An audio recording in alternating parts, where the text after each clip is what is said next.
I divorced my wife 5 years ago. I do my best to be the best dad for my son. He's a teen, and I share custody of him with his mom and her husband, James. I do have personal issues with James because of his unreasonable expectations for my son. He explicitly made it clear that as long as my son lives under his roof, he needs to follow the rules, which is fine. But the problem is James claims my son is being rebellious and disrespecting rules and evading punishments. His latest rant was that my son was hiding stuff in his room and being shady. Who on earth talks like that about their stepkid?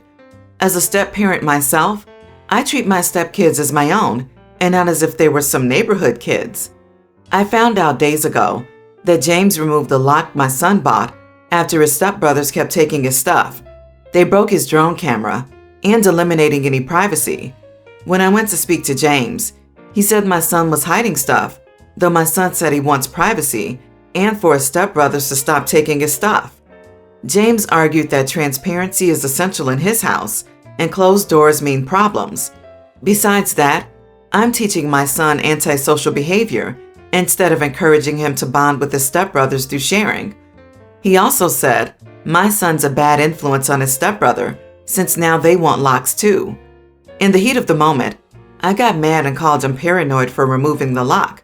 He asked me to leave, but I told him he had a set time to reinstall the lock, or I would get my son another lock and put it there myself.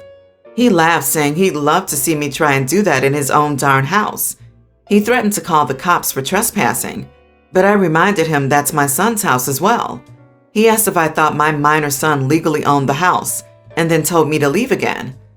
The issue hasn't been resolved, and my ex-wife told me off for threatening her husband and trying to dictate what goes on in his house.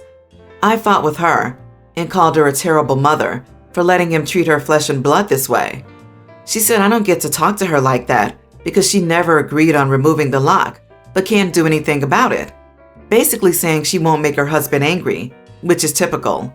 Still, this issue involves me too, and I refuse to see my son treated like that by his stepfamily. Not the idiot.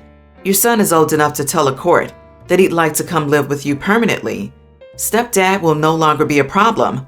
Your son is a teen and deserves privacy, especially if people are taking his things. In my opinion, if this is a huge deal to your son and he's very upset, you could make it your hill to die on. Can your son keep more of his stuff at your place? Your ex-wife prefers to watch your kid in distress than raising a single word against her husband. It would help if you let your son move in with you. Honestly, given the destruction of property, lack of privacy, accusations of wrongdoing, a judge could very likely add that into the custody order if asked.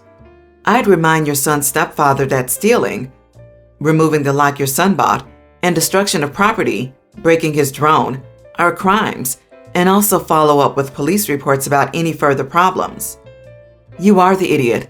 Yes, your son should have privacy, and his stepfather was rude, but you do not know exactly what is going on in his home. And secondly, you do not get to dictate what goes on in his home. If you're really that concerned, then petition the court for physical custody, and your son can make a statement to his preferences.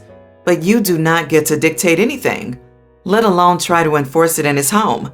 It's irrelevant that it's your son's home, as he's just a kid. Everyone's the idiot here. I'm sorry, but James is right. You don't have the power or authority to do anything you're threatening to do. What you can do is take your ex-wife to court to get a change in the custody agreement. It's unlikely you could get an agreement that dictates your son receives a lock while at his mother's. But if your son goes along with it, you could get primary custody, and your son could choose not to go back there. James is a controlling tool, and you lost your cool and spouted meaningless threats, which made you look like an idiot. Stop trying to play power games with your ex's new husband, and just deal with your ex to parent the child until you can say goodbye to her in 3 years. I'm a new mom. I have a 6-month-old son. I have extended my maternity leave, but my husband convinced me to go back to work earlier than I was supposed to. The first week went well, but then this came up. Yesterday I came home early from work and found my husband sleeping on the couch. Not flat, but he was sitting up, and his head was leaning to the side with our son sleeping on his lap. He was even snoring, if I recall correctly. I was dumbfounded. I loudly called his name, telling him to wake up.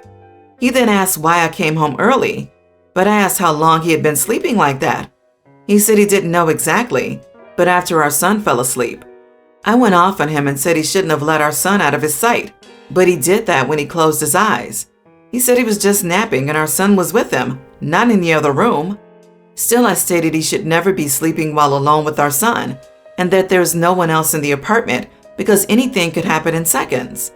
Again, he said he was just napping, and that since he's a naturally light sleeper, nothing will happen that he wouldn't know about, and said this was just my paranoia talking, since I'm struggling to stay away from my son after those 6 months. Our son woke up from the noise we made while arguing, and I took him and entered the room. My husband later continued the argument, saying I overreacted, like way over the top reaction, and treated him as if he was the babysitter by scolding him instead of seeing him as an equal parent with the same amount of fears and concerns towards our son. He then said I wasn't appreciative of him making so much effort and being tired as a result and treating the situation as if there was any neglect on his part. Was I wrong here? They were taking a cat nap together, and you woke them both up to scold your husband about sleeping? That is the most ridiculous thing I've ever heard. Every new parent ever has fallen asleep while holding their baby. You are the idiot, OP. First advice given to mothers is to nap when your baby naps. It's no big deal. You overreacted maybe due to jealousy, but you owe your husband an apology. Not the idiot. Babies have died when parents have fallen asleep with them in their arms, on couches and chairs. It is not a safe sleeping space. If he really needed a nap, he should have put the baby in the crib to sleep and then had a nap. I'm all for equal parenting input, but when one parent does something that endangers a child's life, then you have to be the advocate for them. You are the idiot. Your son was asleep on his lap, and you have defined him as a light sleeper. You went overboard, starting a fight over this. Do you hold yourself to the same requirements that there is no sleeping while you're alone in the apartment with the child? I would understand if he was asleep and the child was wandering around alone and unsupervised, but he wasn't. Parenting is hard work, as I'm sure you already know. Being a working mother is also hard, and going back to work is extremely stressful on both partners. I completely see why your husband says you treated him as a babysitter and not an equal parent. My husband and I dealt with several health issues and an ability to have kids for years. We were finally blessed with having a baby girl, who then passed on from SIDS. My whole family got behind us and was supportive during those awful times. My husband and I decided to have a funeral as our last act of love for her. We received help from everyone except my brother, who pulled my husband and me aside to tell us that he saw no need to have an official event for our daughter since she didn't even live for a whole year. This sparked an argument between us, though he said he was just worried about us not affording such a thing with all the medical bills we have to pay.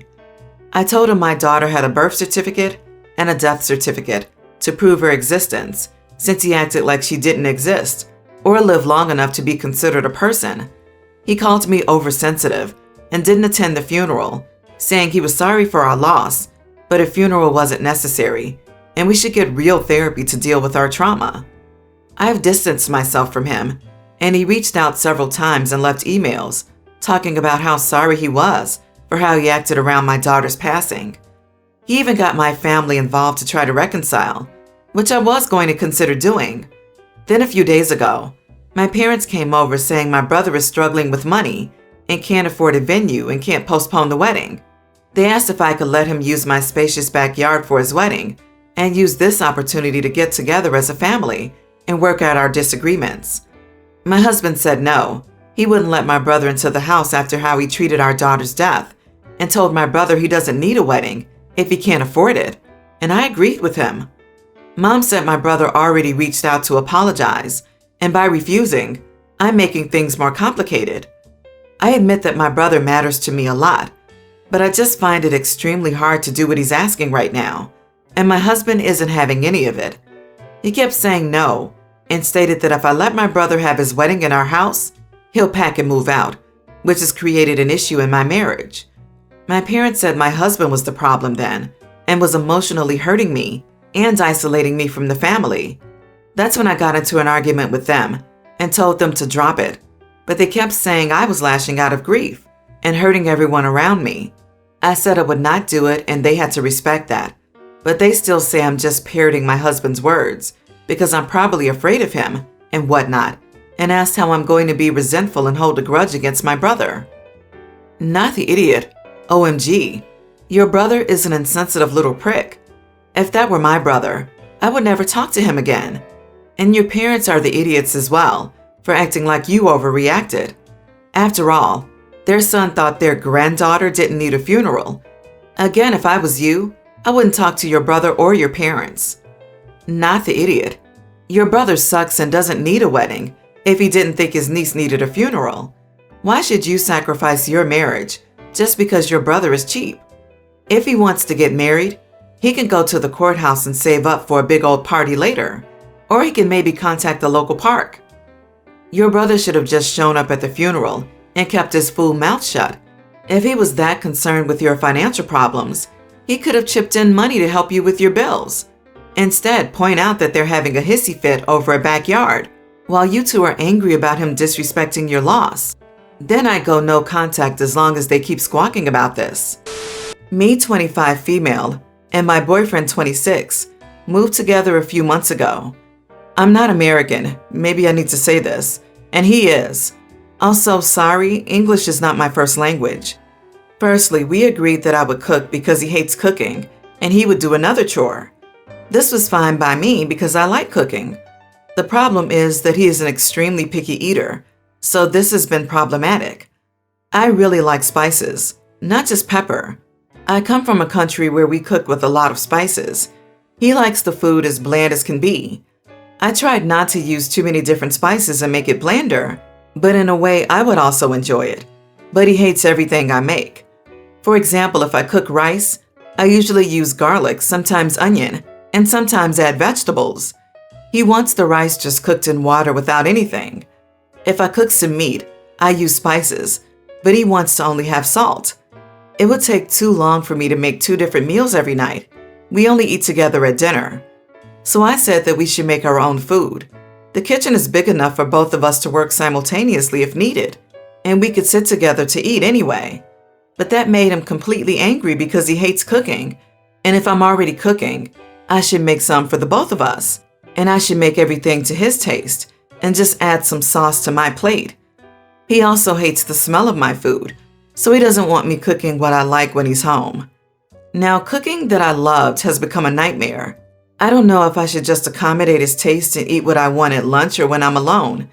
He says that we are a partnership now, so everything should be done in thinking about both of us, and what I'm asking will make us more distant.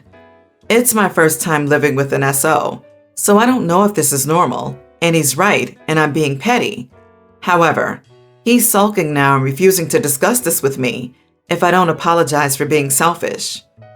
Not the idiot.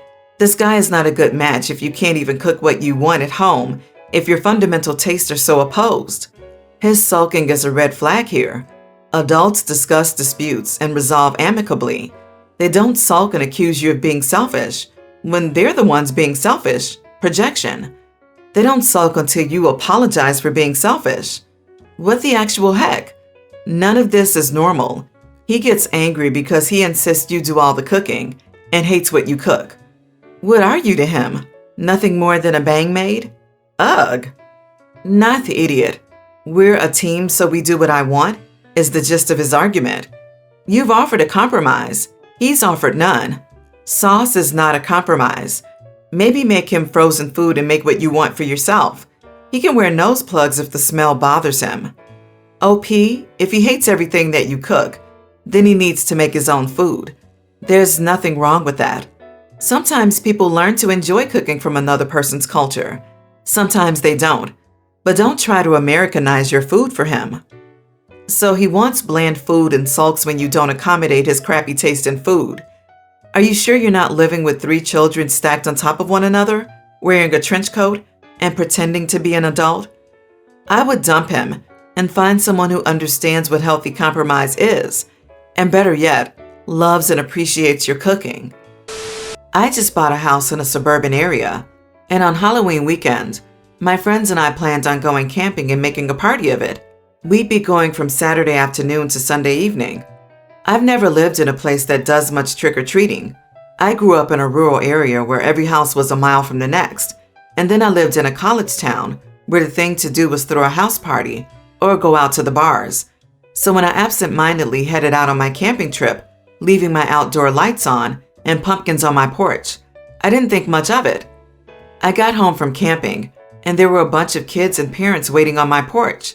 And when I was driving up, I heard my neighbor yell to the group, "She's not answering the door." And then I remembered Sunday was actual Halloween. My friends and I celebrated on Friday and Saturday nights. I got home and the neighbor on one side asked me where I'd been. It was almost the end of trick-or-treating, and I'd been away all day and missing their text. I said I was camping, then driving a carpool of my friends home from camping. My neighbor said I'd inconvenienced him by setting up my decor for trick-or-treat, leaving all the lights on, and then not being home, making him tell groups every few minutes all night not to bother waiting. I said sorry. I didn't remember it was trick-or-treating that night. The neighbor next door on the other side came by at that point and said that this is a huge neighborhood for trick-or-treat. It's a family neighborhood, and it wasn't neighborly of me to be away for Halloween and not participate. I started to get frustrated because I hadn't even known Halloween was a big deal to them. I hadn't even remembered it was Sunday and not Saturday. And I felt like they were mad because I didn't do something that I didn't even know would be important to them. If one of them said Halloween is really important to them in advance and they'd like me to contribute, I could have tried to be home or put out a bowl of candy or something. I told both neighbors that it wasn't fair of them to be mad over something I didn't even know would be a big deal. And they said it should have been obvious to me not to decorate for Halloween, leave the lights on, and then go out. Am I the idiot for being away on Halloween? Not the idiot. You are allowed to live your own life and go camping with your friends, especially since you didn't know that the trick-or-treating would be such a big deal. Furthermore, if they knew you weren't answering the door, then why were they even staying? You are the idiot. You live in a family neighborhood but didn't think trick-or-treat was a thing? You decorated for Halloween but didn't remember what day it was? You left your porch light on from Saturday afternoon until Sunday night and were gone the whole time? So don't make like you just forgot what night it was supposed to be. All you had to do was leave your porch light off and you would have been fine. OMG, not the idiot. So the kids knock, wait 10 seconds, shrug and move on to the next house. As for the lights, meh. Your neighbor didn't say a goddamn thing to anyone. He sounds like the type to run for neighborhood association president and treat it like a popularity contest. What is wrong with them? If someone doesn't answer, you just move on. Jesus, I've heard so many stories this year about people being super aggressive to people not giving out candy. So you forgot. The world didn't end. It doesn't wreck Halloween for the neighborhood. They just need to get over themselves. You accidentally left a light on. OMG, the world ends? Poor you. I hope you at least had fun in your trip.